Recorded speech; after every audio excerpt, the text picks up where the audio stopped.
I-80 Club Saturday morning coffee show. Josh Peterson and Jack Mitchell and my trusty mug in the I-80 Club mug. Jack, hello. How are you? Hello. How are you? I'm fine. How are you? I'm good. I'm good. It's already 1,000,000 degrees outside. Very Is humid it? outside. I haven't even been out yet. Yeah. Dude, it's so nasty right now. Very nasty. I know that people love the weather talk in the first minute of the pod, so we'll just get it out of the way now. Bad. Humidity, bad. Agreed. Hey, I forget we got the public audience today. Don't forget, Saturday mornings are now public. And we are here we've had a couple off recently, to be honest. Well, I guess you were on with Matt last week. Yeah. I've had a couple off recently. Yeah.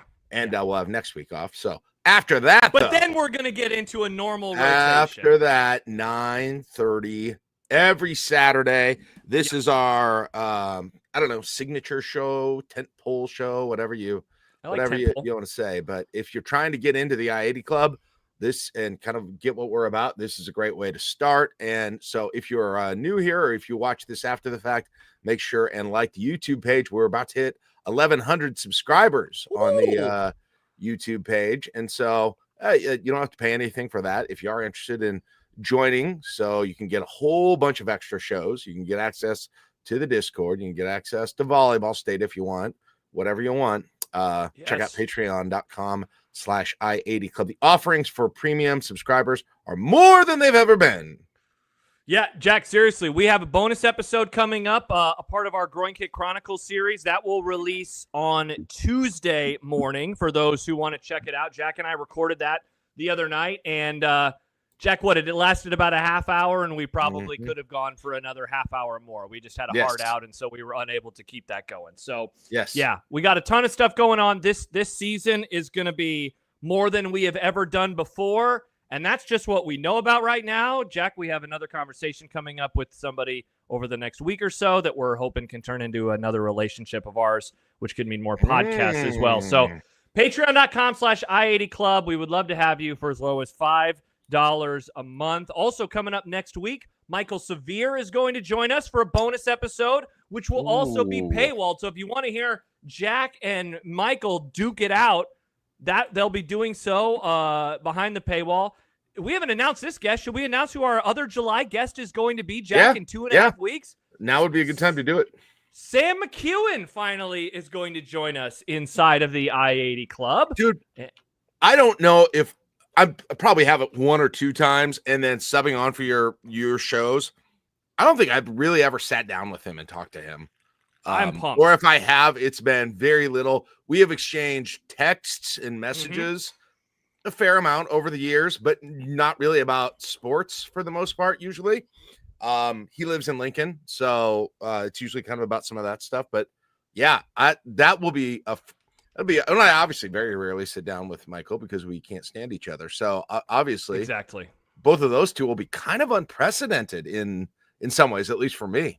Yep. So we'll have those. We have another bonus episode interview coming up towards the end of the month, early August. Don't know the exact release date on that one, so stay tuned for that. And Jack mentioned a couple seconds ago, we will not be doing Saturday morning coffee show in a week because of the holiday. That is our planned last missed podcast. Spend time with your families, clean up the fireworks, think about America, those sorts of sleep in, all of those types of things. So no podcast next Saturday, and then after that, we figure it will be full go until the new year at the very least. So stay tuned for that. One more thing, Jack, in terms of just kind of planning. We are taking stories for our Groin Kick Chronicles series. We're going to do a podcast in a few weeks about horrible losses, but more from a personal perspective, not just, the Iowa loss hurt because it was Iowa, but we've gotten some great stories from our subscribers inside of our Discord, but we also have our email address, interstate80club@gmail.com, interstate80club@gmail.com. If you want to share a story, we would love to have them.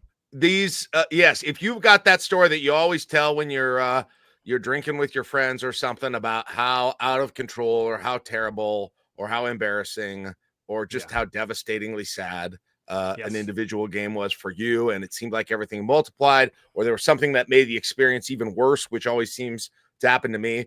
I would love to hear those stories because I can relate to all of them. So please You can either put them, like you said, if you're on our Discord, we got a spot for them, or if you just want to email them, and if you just want to say, hey, just protect my identity in this, or you want me to, you want us to use your first name, we'll do either of that, whatever you, or maybe you don't care. We'll give your like social security number with it.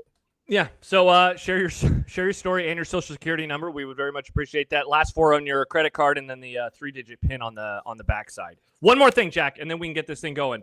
As we mentioned, no Saturday morning coffee show next week. We will, though, be taking a podcast that is currently paywalled and making it public. Our Be Kind Husker Rewind watch along for the 2024 Colorado game will be available publicly next week wherever you subscribe to podcasts, and it will also be available on the ID Club YouTube channel. Shout out to our friend Matt, who is currently overseas, for helping us with that, with the video editing. So we will not always do this with pods. We rarely actually make something that was previously paywalled public, but we know that people dig Be Kind Husker Rewind, so that will be available next week. Let's go. Oh, but yes, I'm super excited, by the way, about our Groin Kick Chronicles special back-to-back Be Kind Husker Rewinds. We are going to give you the full experience, get it out of our system, right, before the season starts. It is a little bit of a cleansing, and we are going to have that whole experience and then just say goodbye to those feelings.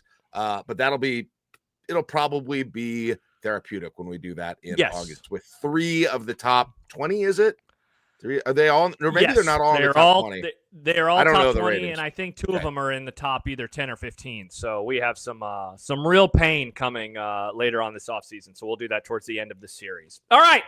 We take comments from subscribers inside of our Discord. If you want to hook us up with one, send us a super chat. Otherwise, we'll be reading comments inside of the ID Club Discord. And Jack, I turn it over to you because there's something as the mags have started coming out, the preseason mags. You've been checking those out. You've been seeing the prognostications for Nebraska, and something is standing out to you at this moment in time. Now, before I get to that, I do want to say one thing.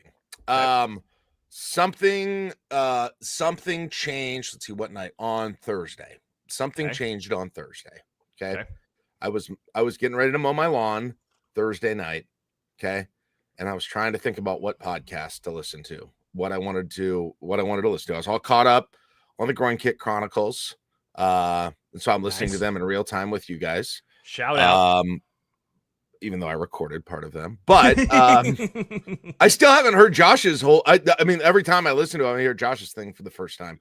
So, I have a wide variety, as we've talked about on the show, different podcasts, some sports, some non-sports, some music, some other things, right? I listen to a variety of different podcasts. And Thursday night, you know what I wanted to do for the first time since November? What? Listen to Split Zone Duo. Listen to a college football. Something changed in me. Wow. This week. It wasn't like, because, we'll be talking about this content that you still get ready for your show on college football. And I was like, okay, I'm just not right there yet. Put it in the newspaper on June 26th, and probably the end of the College World Series and the NBA championship, and my baseball team becoming the worst baseball team in Major League Baseball history, even worse than the Rockies over the course of a 2-week period, all contributed to that. But it hit me on Thursday, Josh, and I am now in full-fledged It's football season? It's football season for me. It's here. Wow. 2 months, almost 2 months to the day in advance of the first Nebraska game. I'm a little concerned it started this early, right? Because we still have it's 2 months from today. Still 2 is when months. Nebraska's I mean, there's open, like there's sort of I don't know, to be a little crude about it, but I'm a little worried about college football blue balls by the beginning of August, right? Yeah, understandable. So I did want to say that, but I think it bodes well for our podcast going forward, especially our Saturday morning. Thank God you're finally ready to talk football. I'm ready. I am here. There's nothing else in the sports world that interests me. Literally nothing, I don't think. Shohei's pitching against your Royals tonight. Does that interest you? No, I watched the game last night. I was like, oh, okay, I'll watch one game. If they win, they'll get. And it was the most devastating ending. It could have been about number 14 in the Groin Kick Chronicles, the way it ended last night. No. So that was terrible. And so I'm done. I just don't, I'm not a Wimbledon guy. I'm not a golf guy. There's no Olympics or World Cup. So it's football season in the Jack Mitchell household. It's football season all the way. I'm ready. NFL, college football, all of it. So good. All that to say, that helps me, I think, even with my topic today. But my topic today, Josh, now that I got that out of the way, came to me as I was sitting in the DMV, as many great topics do. I was scrolling my phone, and the PFF position rankings came out. This was probably a week, maybe a little more ago. And I scrolled through the position ratings. I read all of them. I had plenty of time because I was at the DMV, and it takes a long time. And so I read every position rating, all of the individual positions. So this means like the quarterback group, the running back group, the wide receiver group, right? Linebacker group.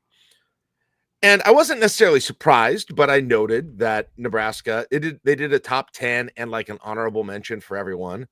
Nebraska didn't appear in any of them. And then I found another one online, and I can't remember where that other one I found online was. And it was the same thing. Top 10 nationally. And again, not necessarily surprising. Like I don't even have one. Top 10 nationally. So these are position group rankings for the whole country. So like Georgia, Notre Dame, whatever, Texas. In all of them, right? Yes, they were for the whole country. Yes, but it's every single Ohio position State. Group. Yes. Yeah. And then in getting this week, there's not a lot. I thought there were going to be more of these out than there actually are. So there aren't a ton of them to look at. But the bottom line is I've still yet to find one that has Nebraska listed in a top 10 or any listing of ratings of position groups nationally, or listed as some honorable mention, right? And again, I don't think that's my point is not necessarily that shocking or they're being screwed over. Get out the pitchforks. What are they doing? Right. That's not necessarily my position. But what is interesting to me is I'm going to guess in previous years, in the last 10 terrible years, there definitely probably have been years where Nebraska has shown up across some of those. You think so? Top 10 lists. You don't think so?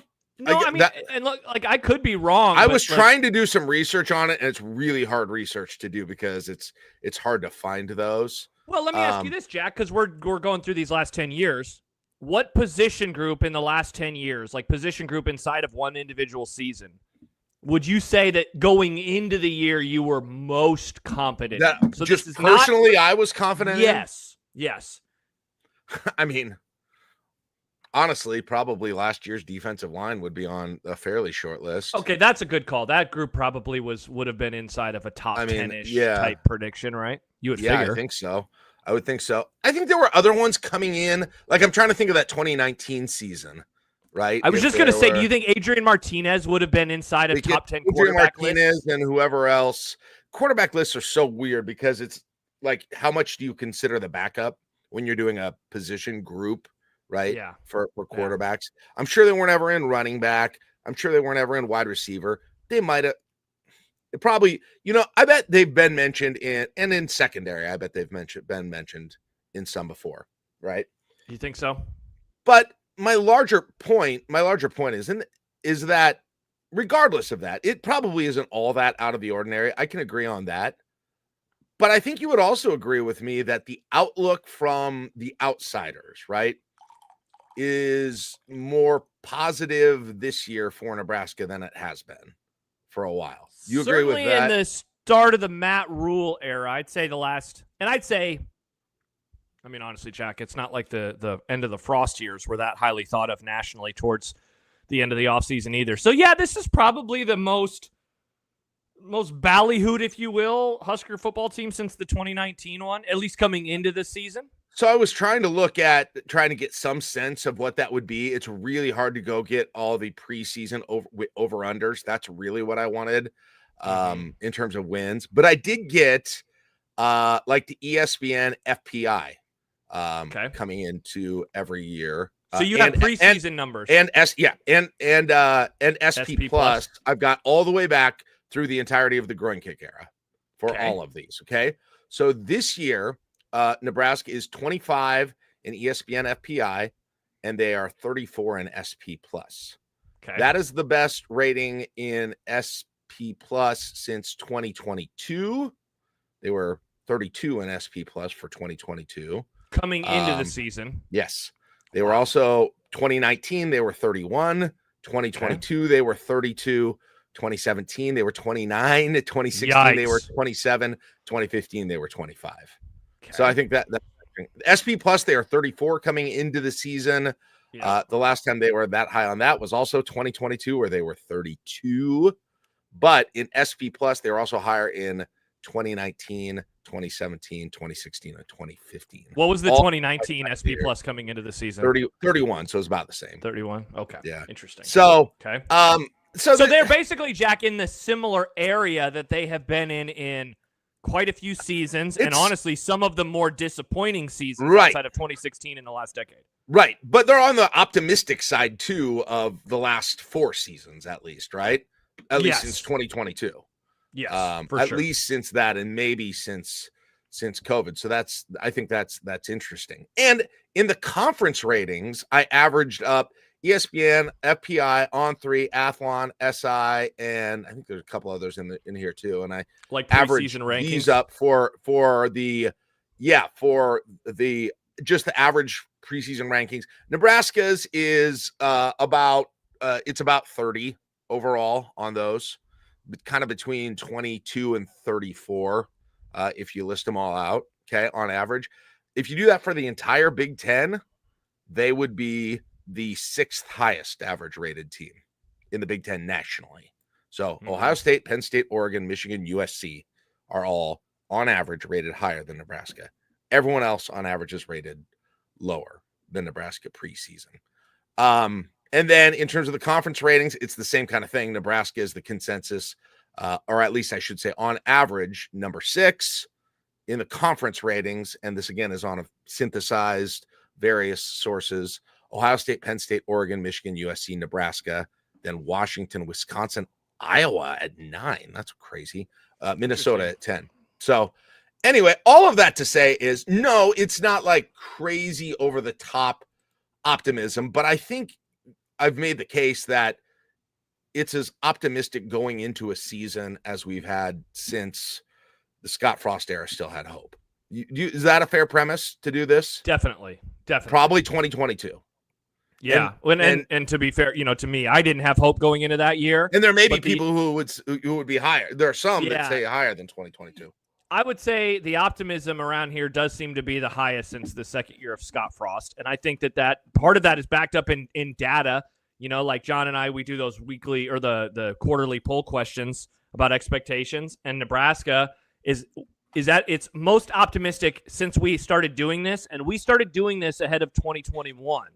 If I have no doubt, Jack, if we would have done this exact same poll with the exact same parameters in 2019, that would have been through the roof in terms of expectations. And so I think the data, is going to back that up too. I think the numbers that you just gave certainly back that up too. And so I think is ultimately the point that we're getting to now is it's interesting because the individualized rankings. Now, those are the national rankings. They're not, right. And 34 is not top 10. So I guess it does make sense, but it's also interesting that people do seem to be not bullish, but definitely optimistic about Nebraska football. Like Josh, I was also hoping there's less stuff out online. I probably needed to buy some magazines to actually, because I wanted to look at all conference teams to the extent they had first, second, third.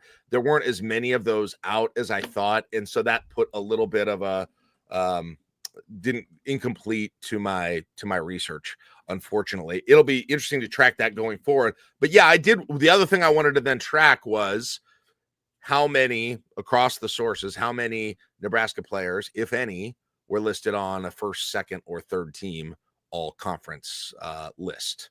And I don't know if there would be, right? I haven't been able to find any so far on this. So if anybody finds one, link one to me, but trying to think who would even be on it, who would be the most likely person to be Dane Key to be on an all conference. He was the first name that came to my mind just because he has good production at a previous stop. Or LeBron's kid, maybe. So yeah, right. Yeah. I would say maybe I could see him as a third team all conference guy. Yeah, I mean the hard part thinking about this from the national perspective, Jack, is I don't really know if there are a ton of named players. The most famous player on the team is Dylan Raiola, right? Exactly. And people aren't expecting. And that's my big point. That's my big point is like, there are a lot of people, and I'm not talking about Nebraska. This is outside of the Nebraska world. There are a lot of people who are confident about Nebraska, right? Being better, being top 25 range, going to a bowl, being top 6 in, 8 wins, 9 wins as well. But I think all of that is about Matt Rule. It's almost all about Matt Rule and the season 3 thing, unless I'm missing something else, because it just isn't that. When you hear people and they talk about Dylan Raiola is the other thing, right? And it's a belief that Dylan Raiola is what we all hoped he will be, and will be that next year. But I don't know that very many people can articulate beyond that. Beyond the year 3 thing? Beyond the year 3 thing and Dylan Raiola, especially from outsiders, why they think this team is going to take a step forward. And I think that's really interesting. And it makes me, wonder what I even think about that, why that is. Because you would think perhaps if there was sort of this slight groundswell in confidence, there'd be a single player, right? There'd be a single player like, hey, they got this guy's going to help them. They got this guy, and maybe that's Dylan Raiola. It probably is. Other than that, there's not a single guy like that on defense, right? No. Right? There are guys that we like. If Ty Robinson was coming back, it'd be him. But like, there just isn't, or in coming into some seasons, frankly, Josh, even more than this year, there have been guys on the defense that you could have said that about kind of Luke Reimer some years, right? I'm not saying they were all Americans, but you're like, this guy is close to this guy's primed, probably primed, whether it happened or not, for an all-conference season or an all-conference run. There's been a bunch of guys like that where you could point out an individual where you could say that. You could have said that about Nash coming into last year too. Yeah, for sure. And there have been guys like that. I can't think of those people on this team, which is the fascinating thing to me. Matt and I talked last week, Jack. We unpacked my my column that I had written for Husker Max in the earlier part of June about the 5 reasons to doubt Nebraska. And one of the bullet points that I pointed out was like, are there the dudes? Are there the difference makers? And, when you look at the defensive side of the ball, the hope very much is that the guys who showed flashes last year, Willis McGahee, Vincent Shavers. I mean, certainly Sierra Wright, I think, went beyond showing flashes. Yes. I thought that he played really good football last year. Yeah, I wouldn't be surprised if he was an all-conference preseason guy. But those the other 2 players that I mentioned, like you're hoping for a nice little bump for those 2 in particular. But I definitely do not think that nationally either of those guys are going to be known. I mean, Willis McGahee might be known just because his name is Willis McGahee, but not so much like if I brought on a national podcaster or writer, could I be like, hey, what are your thoughts on Willis McGahee? I know that I'm not going to get anywhere near a response that any of us could have, right? Yeah, and I think one of the other reasons, as I thought through this, Josh, was that I think in the best case scenario that we're thinking of is that there are some guys like that, and the potential of some of those guys are the transfers. Okay, but these transfers that Nebraska got were not. Most of these lists, they make top 10, top 20 lists, most impactful transfers, and I think most of the guys that Nebraska got fell just outside of that, right? Just outside of that first tier. They're all probably like they're in like the next tier, yeah. They're like second tier national, but there's several of the second tier national ones, right? Yeah. From Spindler to Pritchett to McCullough, to Dane Watson Trent, to Watson Trent. Yeah, all of those guys. All of those guys are probably close to what I would consider second tier. Real quick, Jack, so Max Olson put together a list of the top 100 portal players. Do you want to guess who was the highest ranked player and where he was ranked? The highest ranked for Nebraska? For coming to Nebraska. Highest ranked, where do you think he was ranked? I mean, I think it was either Dane Key or Pritchett. Okay. It's Key, and he was ranked 12th. I don't know, probably like, he was 12th. He was 12th. Is it weird there's not more buzz for him then? Yeah, and part of that probably is just Nebraska's offense, right? Last few years. And and again, he's 12th in that, but he's just outside of being like correct. The transfers people are talking about. You know what I mean? Jack, there are 1, 2, 3. There are 3 receivers above him. And so, that's kind of like that. It's like the next rung down. It's a really good next rung down. By the way, the rest of the top 100, including Nebraska players, Williams Winery, number 24, Isaiah Hunter, number 77, and then Rocco Spindler, number 93. So they have 4 top 100 transfers, but you're right. They're just kind of that next step down. And those guys being hits, or the vast majority of them being hits, is one of the huge things that is going to be necessary. Honestly, if you give me one barometer, that might be it. If you take that group, the group of whatever 5 or 6 transfers, most likely to see a lot of time. And if you tell me that more than 3/4 of them I would consider hits, then I think that bodes as well as almost any metric that you could use for this team. And I think that's why they're not, because I think people are a little more hesitant unless they're a top tier transfer to really factor them in to what the wide receiver room is going to look like. Because Nebraska could, I don't think they would, but Nebraska's wide receiver room could look like, at least, I don't know about a top 10 nationally, but one of the better ones in the conference. That certainly could happen. Well, by the end of the year. Do you think some of it's being a little gun shy? So last year, right, they brought in 2 receiver transfers in particular that were going to have a huge impact on success or failure. I'm gun shy about that. I don't know about the national media. Even though Dane Key, better production than Banks, and he did so in a better conference. And Hunter was the same way. His stats last year for Cal, pretty good. 40 catches, 578 yards, 5 touchdowns for a true freshman. Those are pretty good numbers. Those are comparable to Jamal Banks' numbers coming into last year.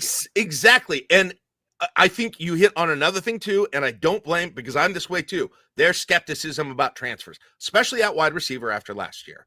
But there's skepticism about transfers because it'd be interesting to see how many we feel like have been hits. There are a few, right? But how many of them have been hits during sort of the real transfer portal era? And there's skepticism. In fact, the guy that was the biggest hit for me, Trey Palmer. Yeah. I wasn't expecting a whole lot because he just seemed like kind of one of those classic former 5 stars who just never turns into a good college player. You feel like you can't tell. NFL. Yeah, that's a great point. You can't tell. And then CT11, obviously. But that said, I think that is the answer to this question that I set out to figure out. Why it seems like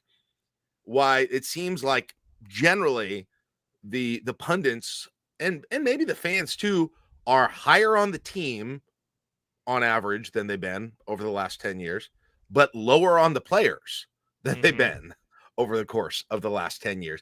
And I think it's because those transfers are going to play such a key role, but you also don't really figure them in as you're thinking about the team. I mean, man, when you say all those things when you say all those things you just told me about Dane Key, where he's rated by Max, where his numbers compared to the other transfers that they brought in, it feels, my first reaction to that, Josh, he's being widely under-discussed for this year. Yeah. But again, I think that goes right back to being burned. I think because last year, Jack, and that's there why. was any June 100%. pods, July pods, August pods, Banks was always getting mentioned as such an Dude, we talked way more about Banks in the air than we have up to this point than we have about Key this year. Would you agree? 100%. Yeah. And then throw in Hunter, and we're barely talking about those guys compared to what we were talking about last year. And that's I would say that, Jack, almost up and down the roster at this point in time because of all the new players. I'm cooking up something right now. I'm working on a project that will hopefully be unveiled within the next couple of weeks, and it's about returning production year 3 and how Nebraska compares to Baylor and Temple in each of those year 3s under Matt Rule. And Jack, it is a stark difference when you look at what those teams brought back in terms of returning production from the previous year at Temple and Baylor versus what Nebraska has.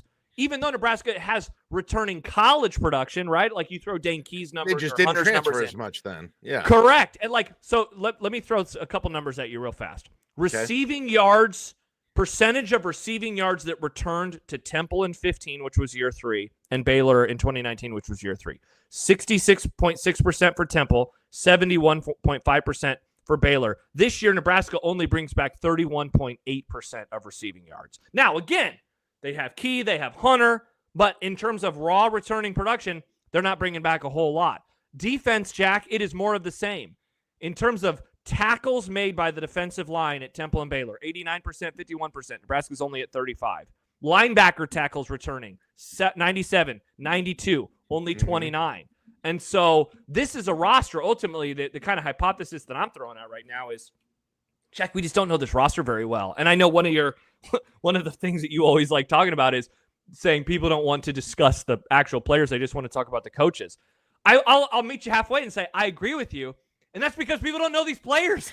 We have no 100%. relationship with so many of the players on the roster. Also, and it's the same thing. There's no easy guy to the defense, especially. You at least got Raiola and to some degree Key on the offense. But there is not every single player on the defense falls short of just being the guy we talk about. Some of them because they're too young, don't have enough experience. Some of them because they have been around forever, but they've just kind of been at an even keel level. A Deshaun Singleton, for instance, right? Some of them because they're transfers and we don't know exactly. And some of them have been good, but they're just now getting into a starting role. So we don't know. And so you now have a defense where you've got, 13 to 15 guys who have either very extensive, decent experience, decent players, right?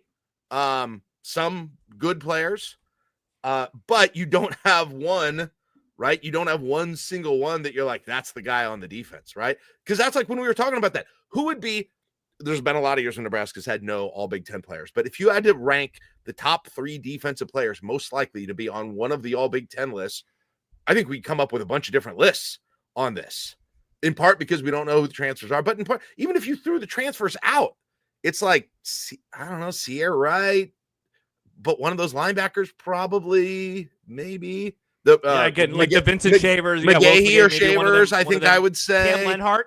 Like, Buford could have a good seat. Nobody talks about Buford or Singleton, but like those guys have played 5,000 games for Nebraska.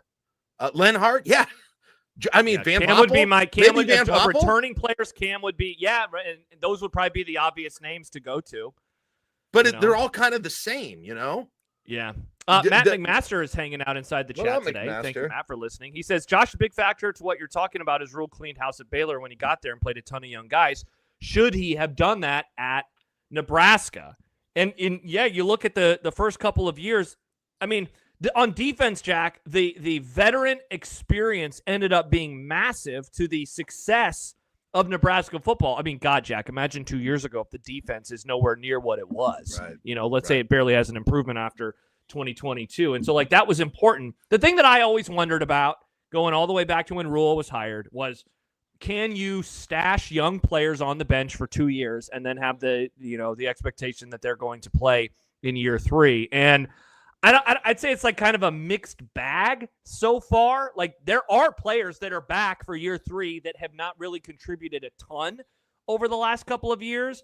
But in terms of those like true surprises that have been buried deep on the roster, or we're kind of waiting, like year 3 is going to be the time, those guys are transferring away. I mean, like Jalen Lloyd no longer on the roster. Malachi Coleman no longer on the roster. Those are just a couple of names that immediately come to mind. But, to answer the question that Matt asked, I don't really know. Part of it is just that the college sports have changed so much that I don't even know if they could have brought in a bunch of young dudes a couple of years ago, played them, and then expected them to stick around until this year. That's a good question, though. The more I do this exercise, Josh, the more I think the difference between the floor and the ceiling this year is huge. It's huge because really, you don't think it's a small band? You think it's no? Is it because you think the ceiling is high or the floor could be low? I guess you could make it other way, because I think it depends on all of these players. You have got just a glut of players that are not all conference level, right? Or haven't been all conference level yet. Maybe some of the transfers have been, but Key obviously has been. So if you throw out those guys, but I think for instance, I think have been at some point or look like they will be better than the average starter in the conference, for instance. So like better over replacement, right? Mm-hmm. Like I would, Sierra Wright would be one. I would probably say, perhaps, but there are guys who maybe could be there, have potential to be those things, but we just have no idea. Offensive side, Emmett Johnson is a perfect example of this whole conversation we're having, Josh. Yeah. Like there's a part of us that, like, he could be really good this year, right? He could be, but going back to what I said a moment ago, maybe Quentin Ives, even though I'm not expecting it, maybe he is that year 3 bump guy, right? Yeah. Where he's been stashed on the bench and now he finally emerges. There are just so many unknowns, even though there's a lot of experience on defense because of the way that Nebraska's defense is schemed last year and playing so many guys, that you've got a lot of guys that got a little experience, right? And you don't know how they're going to fare when they become the dude, i.e. Shavers, i.e. McGahee, i.e. Lenhart, i.e. Van Poppel, i.e. I'm sure there's defensive backs too that I'm forgetting as well in that group that should fit there too. So that to me is, those are the guys, right? To me, how many of the transfers turn out to be hits, and how many of these sort of middling people that we think we could still go either way on how we evaluate them in their career legitimately. Emmett Johnson, how many of them go that way? That to me, but there's so many of them, is why I say there's a high ceiling and a low floor.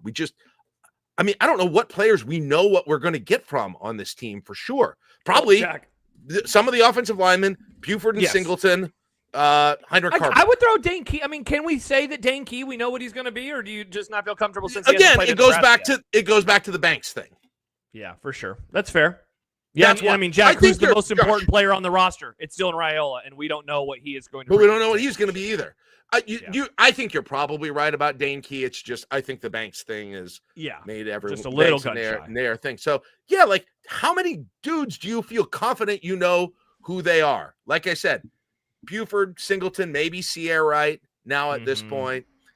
In terms of playing full time, not many other guys on the defense. There really aren't. You've seen good things. You've seen flashes from a ton of them. You've seen good things. And then on the offense, like I said, it's probably some of those guys. It's probably Justin Evans. It's Lutovsky. You know what you're getting with those guys. Heinrich Harburg. Emmett, did you mention But Emmett? He's at a new position. Yeah. Well, Emmett, I think, still could go either way. No, I don't really think I know. I don't think I know confidently I think there is still, I still think at this point in his career, we could look at Emmett Johnson and say, when is he I don't know if this quite fits your, hit miss guy thing or whatever. I still think he could be a guy or a miss. You think he could be a miss? I feel like his floor is high enough that I feel comfortable saying he's a guy. Like I think his floor is nice. I just don't think you're right. Okay, do you think that's true? Probably. What about those other guys I mentioned? What about like a Cam Lenhart? Right? I think he could be a hit. He could be either. Or a miss. Yeah. I think he has Shavers and McGahee are so young. They could still, I think they'll be hits. My thought is they'll be hits, but they could be both. There's a ton of dudes like that. Yeah. There's just a lot of the guys, Jack, that I want to speak confidently about, it would be ridiculous because they haven't played it down at Nebraska. You haven't seen it. I look at like Rocco Spindler, so much experience, played for a national championship runner-up. Like, I feel like it's okay to expect something solid from him. Watson Trent did it at a lower level, but did it at such a high level at a lower level that it makes me think I think we can expect him to be pretty good, right? This team has a theme of a lack of full-time starting experience, but a glut of other experience, whether it's playing part-time at Nebraska or playing full-time somewhere else. Yeah, there's just for sure. There are just so few of them, other than the guys I was just rattled off there. Maybe 4 or 5 guys, couple on the offensive line, and Harburg's in a new position. She probably can't even count him in that group either. I mean, again, we're probably talking about like Singleton, Buford, Sierra Wright, which oddly they're all in the same position group, which is interesting too. So yeah. By the way, how about this from Dave Fight? Last all-conference pick by position: quarterback, Taylor Martinez, 2012. Running back, Rex Burkhead, 2011. That's wild that Amir Abdullah wasn't last. Is this first, second, or third? This must be first team. Yeah, I think. Wide receiver, Kenny Bell, 2014. Tight end, Austin Allen, 2021. Offensive line, was that Ricky Henry? Ricky Henry, 2010. Defensive line, Randy Gregory, 14. Linebacker, Levante David, 2011. Defensive back, Eric Haig, 2010. Yikes. A lot of those. That's first team. Okay, thank you. Wow. But So still, I mean, Jack, the most recent is Austin Allen, Add- and that was in 2021. Before that, you got to go back to 2014. Add that to the groin kick chronicles. I guess Austin Allen, the best player of the groin kick era. Wow, that is depressing. The only first team all conference one, at least. That's depressing as hell because he was good, but I mean, like, no offense, I never thought of him as like, wow, he's right. If we did a amazing list of the top 10 players during that era, I don't know if he'd make it, which is weird. God, who is the best player of the groin kick era? Trey Palmer, Stanley Morgan, Stanley, yeah, J.D. Spielman, Ozigbo, Wandale. Who'd you say? Ozigbo. Wow, that's depressing. If Adrian Martinez. Yeah. See, now we're just getting into depressing territory. CT11. Alex says CT11. Of course. Why didn't they make it right with CT11? They could have, had many years more of success. Robinson, probably. Ty Robinson, definitely. That's a good call. Yeah, that's a good call. Wow. That's depressing. Reimer looked like it was going to be, but his senior season wasn't good. They had so many linebackers. Cam Taylor Britt from Bruce. Good call, Bruce. I mean, Bullock? I don't know. Wow. Yeah. Gets more depressing. Yeah, Cam Taylor Britt, 100%. Yes. Yeah, he was Cam he Taylor was good. Britt, for sure. That safety was pretty rough, but he's been pretty good otherwise. Mm-hmm. I think, Jack, the respect is certainly there. Going back to the original premise, the respect for Matt Rule is such that it is a sum of the parts is better than the individual, right?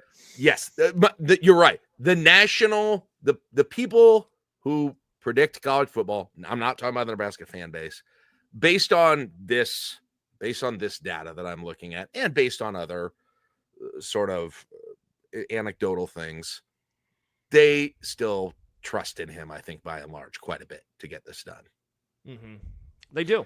I don't know if that's encouraging to people or not, but do with it what you will. But I think the sort of the national view on him is still that he's going to get it done, right? So, which is fat. It's really interesting to me. It makes for a tremendously intriguing year 3. And I know that, like, sometimes we'll start talking about Husker football in a way that I view it that's different than yours. Like, my 5 reasons for excitement, and what was the last one? It was like the pressure that's on the program in year 3, and you're like, what the hell? But like, it makes for a 2025 that, like, you can't look away, because I think that this tells the story of where the Matt Rule experience is going. I don't think that we will be able to leave this season and not, as fans, observers, media members, whatever it is, not have a strong opinion one way or the other. I don't know, Jack. I don't know if it's possible. I guess I'll ask you, is it possible to leave 2025 and still feel like you don't know if Matt Rule is pushing the program in the right or wrong direction? Like, is there a world where you leave it and you say, I don't know, I got to watch year 4 before I can decide? I mean, outside of something like Raiola getting hurt, and he was going with the backup quarterback the whole year, that might be a scenario where that happens. Yeah. But probably not. I suppose if there were, what that would look like would be if they got 7 wins this year, but still lost some groin kick games. Yeah, and didn't get which with the schedule, that's kind of possible.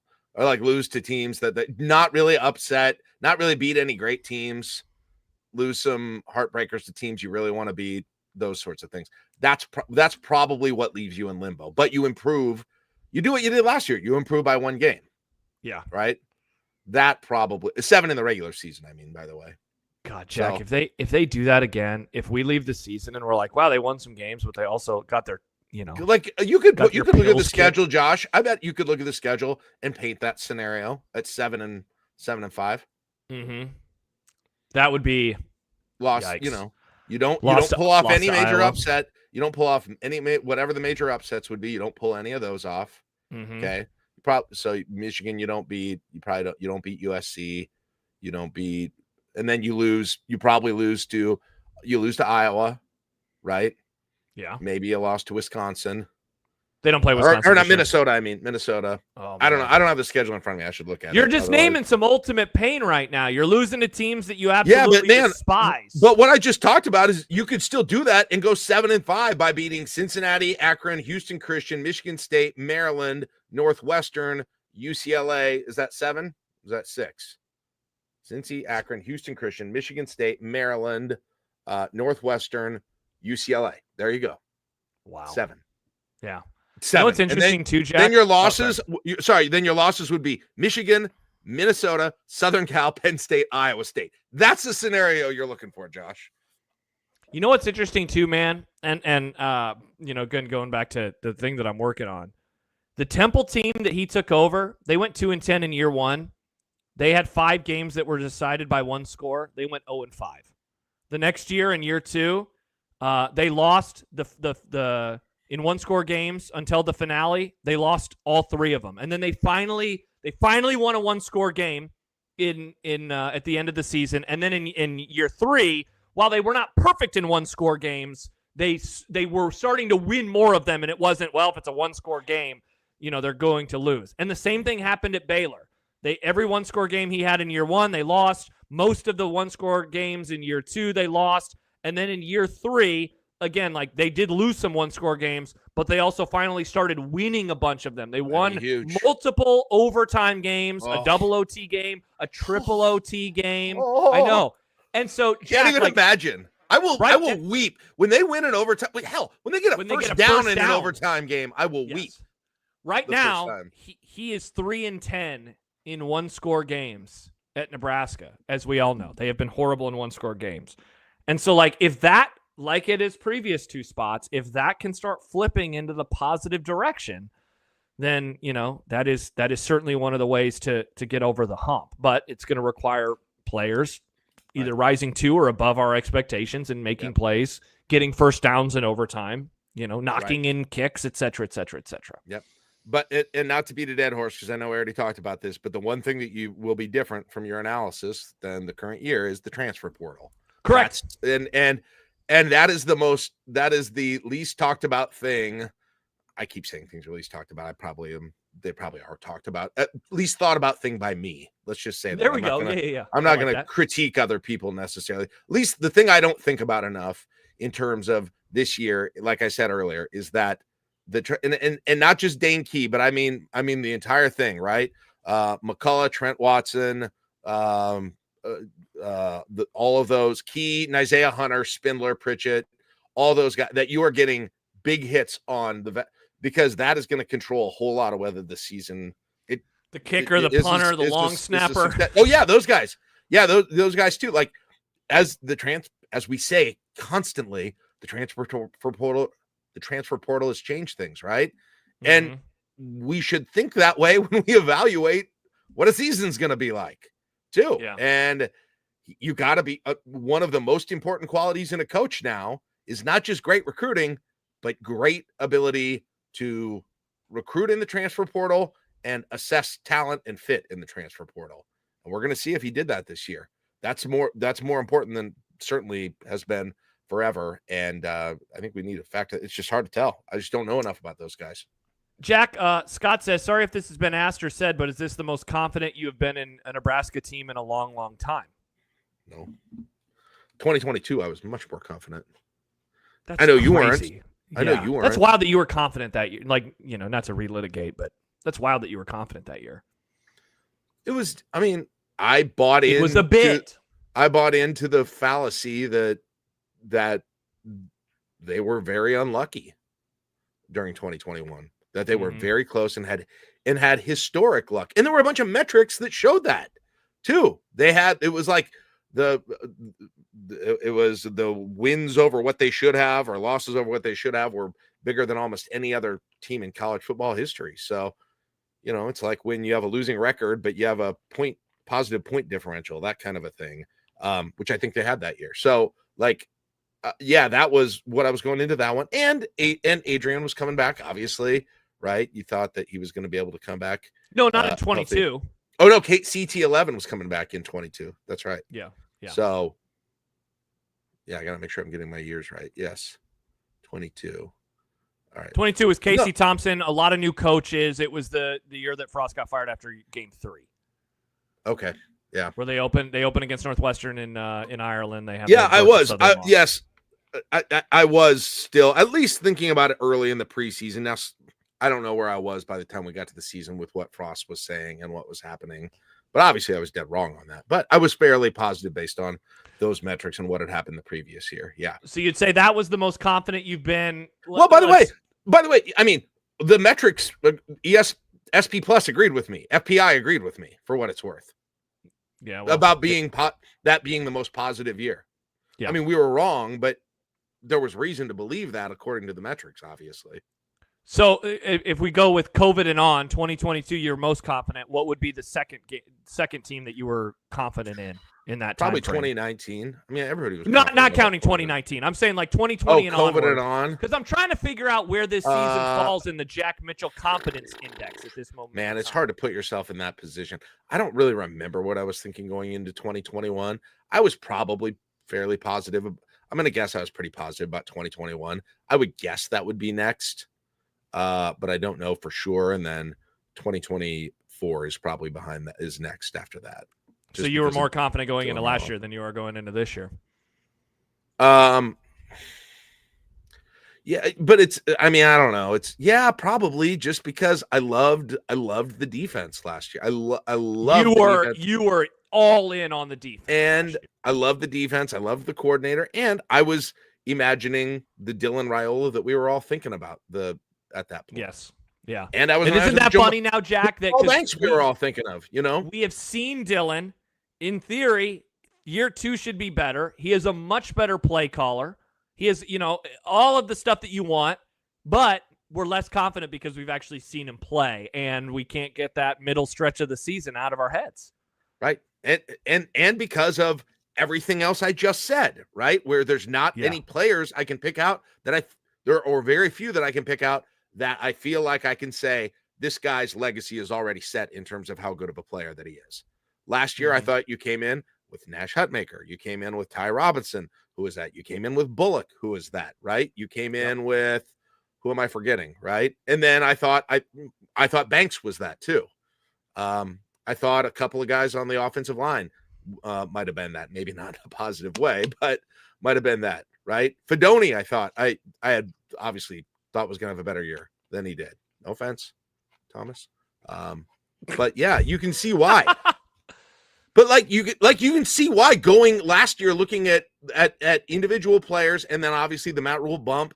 I mean, that's kind of the same this year and last year, to be honest. But what's funny is he reached his usual level of success in year 2. Year 2s at Baylor and Temple, they were like a 500 team. Last year they were a 500 team. Again, you look at how many players last year were significantly better than you expected them to be last year, and how many were significantly worse than your expectations. The better ones were Robinson, Sierra Wright, but we had zero expectation for him. He added to the roster so late in the game. Yeah, he didn't play. Bullock was what we expected, probably. Nash was probably lower than I expected. Emmett Johnson, I would say, was slightly better than we expected. I think Jamari Butler was better than I expected. But everyone else, it was like they are worse than we expected. All the transfer wide receivers, all the transfer wide receivers, Fedoni, all the returning. Obviously, Ja'Cory Barney was better than we expected. Barney better than expected. Yes. But all the returning wide receivers, forget about the transfers. All the returning guys, Jalen Lloyd, Malcolm Coleman, big step back. Yeah. Lloyd and Coleman we had coming into. Yeah, we thought. I mean, that wide receiver room. How jacked were we about that a year ago? Hell, Jack, the whole defensive line outside of Ty. Like James Williams is gone now. Cam Lenhart barely contributed compared to what he did as a freshman. Yes. I remember being really excited for that group in year 2. You have 2 superstars and then about 7 other guys who could be stars, right? Coming into last year on the defensive line. And then you have the linebackers who are veterans at that point. So yeah, I came in more positive last year than this year for that reason.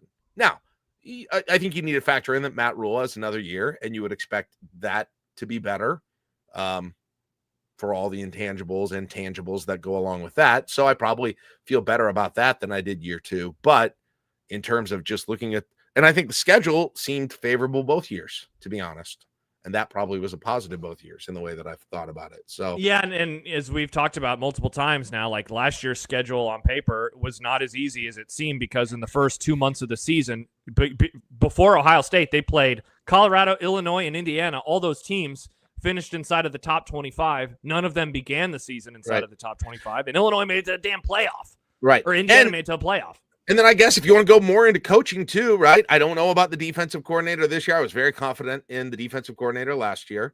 Definitely. I don't know. Now, I am more confident. He's still more of an unknown quantity, but I am more confident in the offensive coordinator now than I was going into last year. So I guess maybe those cancel each other out. And you're more we're more confident going into the team with special teams this year, right? And you're right. Part of that's like a long-term play. Like on the other hand, Josh, I did have like this insane impact. But Josh, I didn't know it was as bad as it was. I didn't. That's true. We didn't see that. Like, I don't think I thought of that as a huge thing. It probably was a little bit, but if we had kept the same situation going into this year, I would be very concerned about it. And obviously, they made a change. Yes. So yes, I would say coming into it, I'm more confident this year.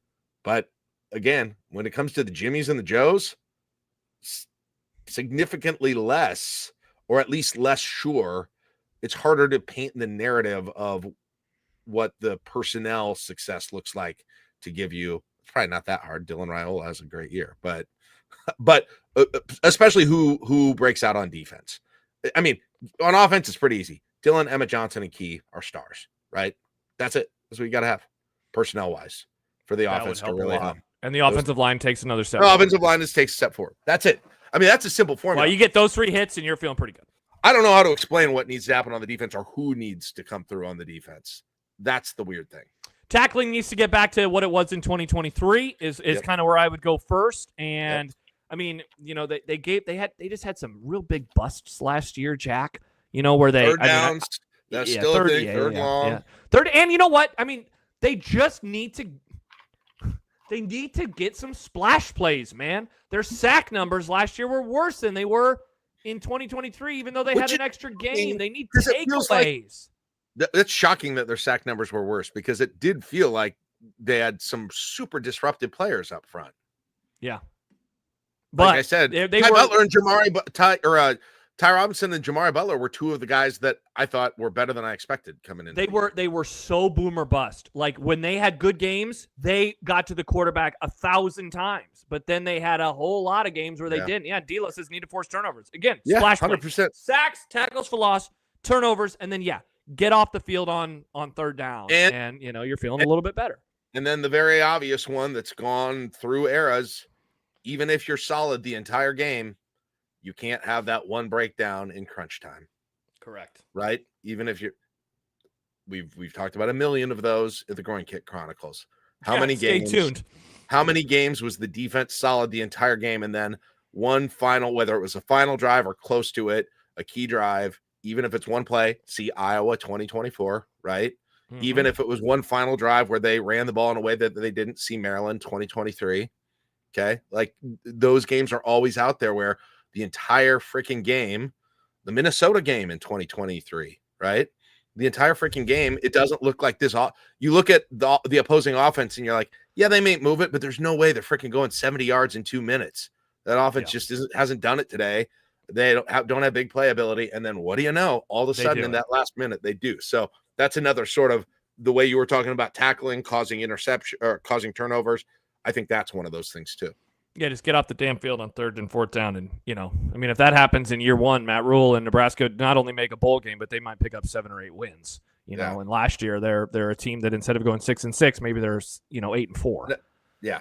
Now the fun to your point about your number 5 on reasons to be excited. Like, if things go well, there's going to be some guys that nobody's expected to being really good players. Or you know, there are going to be some new quick superstars here in this state. People get quick. They're going to kind of go viral quickly, I would say, if things go well. I don't know who it's going to be. Successful, you know, like he certainly is a name that comes to mind. McCullough, I don't know. Yeah, any one of those transfers on defense. Shavers, I don't know. You know, who knows? Maybe one of those, a young defensive back that gets in there. We'll have a couple of pick sixes or something, and all of a sudden you'll be like, oh, this guy is not somebody who I was, you know, really. Bruce says Cortez Mills, true freshman receiver, Cortez Mills. I mean, hell, on this depth chart I'm looking at, they've got Caleb Benning ahead of Malcolm Hartzog right now. Hey, there you go. Yeah, maybe Caleb Benning. That could be one, too. Yeah. Cam Lenhart, right? That would be nice. Keona Davis. Keona Davis. That's a name we haven't said one time on the podcast. Clinton Ives. That's a good one. Somebody's going to, if they go well, some person is going to go, I call it viral, but that's the only way I can think of it. The kids are going to talk about him on TikTok. Yeah, that's not really what I mean, but they're going to. I know what you mean. They're going to become a very popular player. Curating the articles about them, the interest in them, all of that, the household namishness of them is going to go whoop. It's going to be somebody. I don't know who it's going to be, but you can't just do it. You can't just do it on Raiola and Emmett Johnson, right? Mm-hmm. Even though they do everything, including they're going to pop, says fight. Yeah, somebody's going to pop. Yeah, even though Raiola and Emmett Johnson are doing everything, apparently including going to Jazz in June and hanging out with Johnny.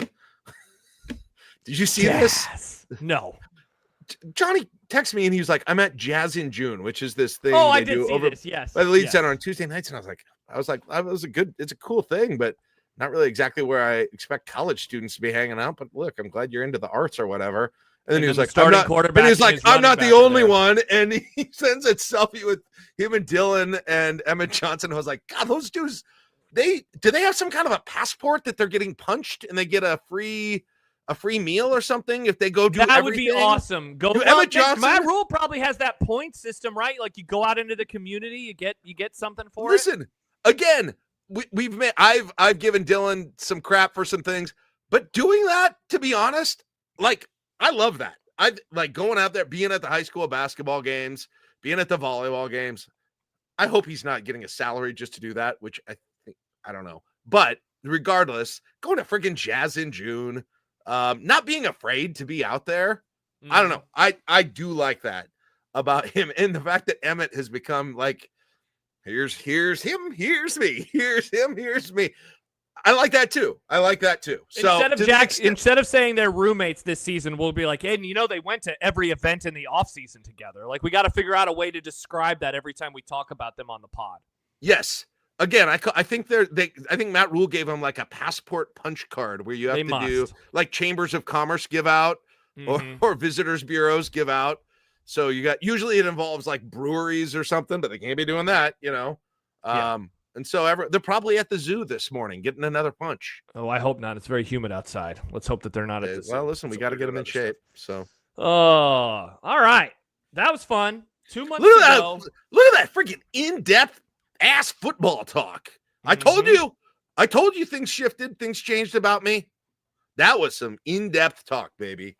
I'm happy. Jack, I'm very happy, and I'm happy because we will continue our countdown and getting ready for the season as we get closer and closer. Coming up next week, a reminder. So, bonus episode of the Groin Kick Chronicles. That will drop on Tuesday morning for subscribers only. If you would like access to it, patreon.com. Which one is that? Sorry, that's the one that you and I just recorded. The Akron one?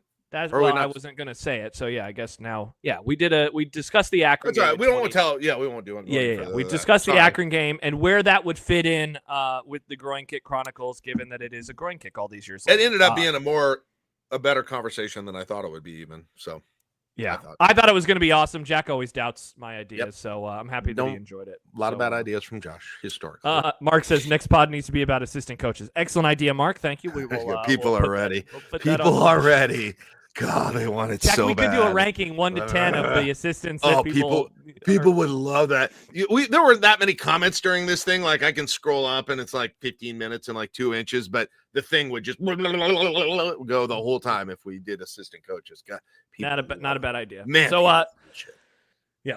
So we got that coming up. That's Tuesday morning. Subscribers only. Again, patreon.com/I80 Club if you want access to that. Wednesday, another bonus podcast. Michael Severe joins the I80 Club for the first time.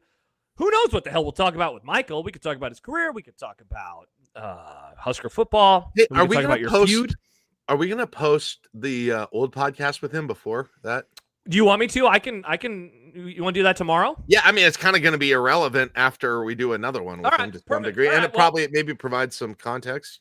All right, awesome. I'll post that. We'll post that tomorrow for people who want to check that out. And if you've missed it, we posted a couple of old pods. Let's see, was it last weekend? Yeah, last weekend, the 2018 Ohio State game that Jack and I did in season 1 of Be Kind Husker Rewind. We posted that. That's available wherever you get your podcast. So go check that out. Somebody found my Braxton Miller comments too. So. And no, not Braxton Miller. Or not, Dwayne Haskins. Dwayne Haskins, yes. Yeah.